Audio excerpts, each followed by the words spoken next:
প্রধানমন্ত্রীকে ভুল বুঝিয়ে চারিপাশের কিছু লোক রক্তাক্ত জুলাইয়ের গণঅভ্যুত্থানের জুলাই সনদের ভিত্তিতে আইনি ভিত্তির মধ্য দিয়ে যে গণভোট হয়েছে সেই গণভোটের রায় থেকে বিএনপি সরকারকে তারা পিছনে নিয়ে যাচ্ছে, ফ্যাসিবাদের দিকে দেশকে ধাবিত করছে। আপনারা খেয়াল করে দেখবেন বিএনপি কিন্তু বলে শুভঙ্করের ফাঁকি যেমন জুলাই সনদ মানবো, কিন্তু একদিনও বলে নাই যে গণভোটের গণরায়কে মানবো। বলছে একদিনও বলে নাই। কেন বলে না? বলে না এই কারণে যে জুলাই সনদে তাদের নোট অফ ডিসেন্ট ভিন্ন মত আছে, কিন্তু গণভোটের যে ব্যালটে 4টি প্রশ্নে আমরা হ্যাঁ বলেছি ওখানে কোন নোট অফ ডিসেন্ট নাই, ভিন্ন মত নাই, সবটাতেই জনগণ হ্যাঁ ভোট দিয়েছে। এই জন্য ওনাদের শুভঙ্করের ফাঁকি গণভোট আর জুলাই সনদের মধ্যে ভেজাল লাগাই দিয়ে পাবলিককে বিভ্রান্ত করতে চান।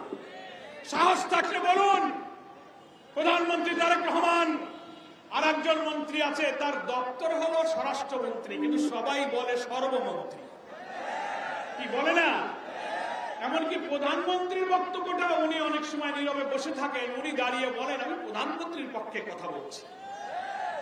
দুনিয়ার কোন পার্লামেন্টের ডেমোক্রেসিতে আমরা এটা দেখি নাই যে প্রধানমন্ত্রী থাকেন আর আরেক মন্ত্রী তার পক্ষে কথা বলেন। তিনি অনুপস্থিত থাকলে তার পক্ষে দায়িত্বপ্রাপ্ত মন্ত্রী কথা বলেন। প্রধানমন্ত্রীকে ভুল বুঝিয়ে চারিপাশের কিছু লোক রক্তাক্ত জুলাইয়ের গণঅভ্যুত্থানের জুলাই সনদের ভিত্তিতে আইনি ভিত্তির মধ্য দিয়ে যে গণভোট হয়েছে সেই গণভোটের রায় থেকে বিএনপি সরকারকে তারা পিছনে নিয়ে যাচ্ছে, ফ্যাসিবাদের দিকে দেশকে ধাবিত করছে।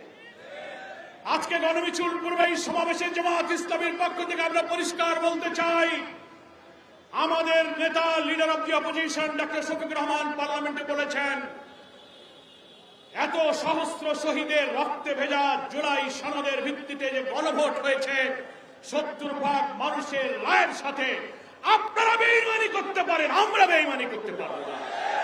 পার্লামেন্ট চলছে, যদি পার্লামেন্টে ভুল স্বীকার করে বলেন যে হ্যাঁ সংবিধান সংস্কার পরিষদের বৈঠক আমরা 30 দিনে ডাকতে পারিনি, আসেন আমরা সংস্কার কিভাবে করি, সংশোধন নয়। সংশোধন মানে হলো ছোটখাটো কিছু সংশোধন, শব্দ বাক্য পাল্টাবে। আর সংস্কার মানে সংবিধানের আমূল পরিবর্তন। 52 বছরের সংবিধানের বাকশালী সংবিধানে যে ফ্যাসিবাদ তৈরি হয়েছে, রাষ্ট্রের প্রত্যেকটি অর্গানে দুর্নীতি, ভিন্নমত, দলীয়করণ এবং প্রধানমন্ত্রী অসীম ক্ষমতার এই কর্তৃত্ববাদী সাংবিধানিক মৌলিক কাঠামোকেই আমাদেরকে পরিবর্তন করতে হবে। এটা পার্লামেন্টের সংশোধন করে হবে না। এটার জন্য প্রেসিডেন্সিয়াল অর্ডারে যে সংস্কার পরিষদ গঠিত হয়েছে, এমপিদেরকে ওখানেই শপথ নিতে হবে। জামাত সহ 11 দলের লোকেরা শপথ নিয়েছে, বিএনপি সেই পরিষদের শপথ তারা গ্রহণ করে না। তাই তারা কথা দিয়ে কথা রাখলো না। ওনারা জামাতকে বলেন জামাত মুনাফিকি করতেছে, বেঈমানি করতেছে। এতগুলো কথা দিয়ে কথা না রেখে জুলাইয়ের রক্তের সাথে দ্বিচারিতা করা, এটা মুনাফিকি বলবো না, এটাকে কি ইমানদারি বলবো আমরা?